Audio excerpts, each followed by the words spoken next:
गोलमाल है भाई, सब गोलमाल है, गोलमाल गोलमाल। सर एनसीईआरटी का जो सिलेबस बदला गया है उससे क्या इफेक्ट पड़ेगा, पहले सवाल यही। एनसीईआरटी स्कूल लेवल की शिक्षा की किताबें हैं। स्कूल लेवल की जो शिक्षा होती है उसका 3 उद्देश्य होता है। हाँ। क्यूरियोसिटी, नॉलेज और विजडम। हाँ। ये 3 बच्चों पढ़ाई 3 लेवल की है। एक स्कूल लेवल की है, फिर एक कॉलेज लेवल की है, फिर एक रिसर्च यूनिवर्सिटी लेवल की है। तो ये जो स्कूल लेवल की पढ़ाई है वहां पे बदलाव किया गया है। ठीक है। तो इस बदलाव का उद्देश्य जो भी हो, लेकिन अगर उससे ये 3 चीजों की पूर्ति नहीं होती, मतलब स्कूल शिक्षा में 3 चीजें जरूरी है, क्यूरियोसिटी, नॉलेज और विजडम। हाँ। पाठ्यक्रम का मूल उद्देश्य यही होना चाहिए कि बच्चों में इन 3 चीजों का विकास होना चाहिए। जैसे फॉर एग्जाम्पल, अब एक उदाहरण देके हम ये बात का समझाई कि भारत एक विभिन्नतावादी देश है। ठीक।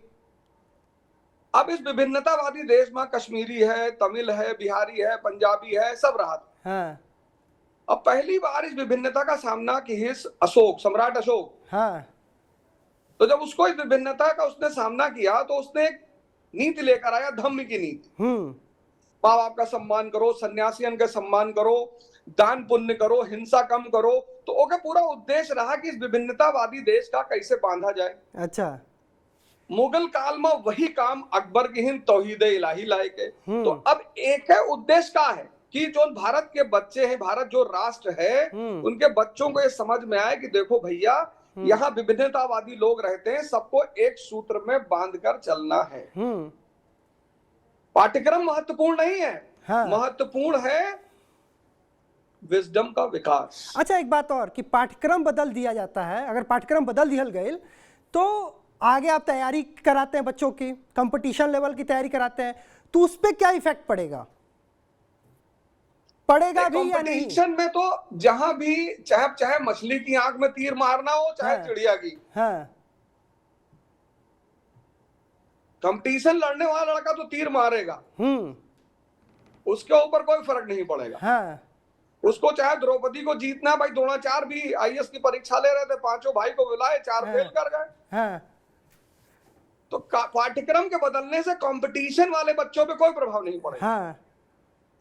पाठ्यक्रम के बदलने से जो भी सरकार की मंशा, अभी तो पूरी तरह से मैंने इसको पढ़ा नहीं है कि उनका उद्देश्य क्या है इसके पीछे, लेकिन उसके पीछे जो भी उद्देश्य हो, कंपटीशन के उस पर कोई फर्क नहीं पड़ेगा। जिसको लड़ना है वो लड़ने के लिए तैयार है। तो मतलब हू हल्ला तो फिर इतना क्यों हो रहा है? ये हू हल्ला जो हो रहा है वो सही बा या गलत? ब्रजेश भैया, जहां भी धुआं उठी तो कुछ ना कुछ तो आग होबे करी ना। अच्छा, आग लगा तो धुआं अगर उठ रहा है तो कुछ ना कुछ तो भाई बात है। अब जैसे कुछ लोग ही कहते हैं कि अगर मुगल का खत्म कर देबो तो राणा प्रताप के महानता कैसे पढ़ेबो। बतिया तो सही है ना। किससे लड़े भाई? खत्म कर दूं तो राम कहां बचे? भाई आप कहा तुम रावण का पृष्ठभूमि से हटा दिए, तो राम खत्म।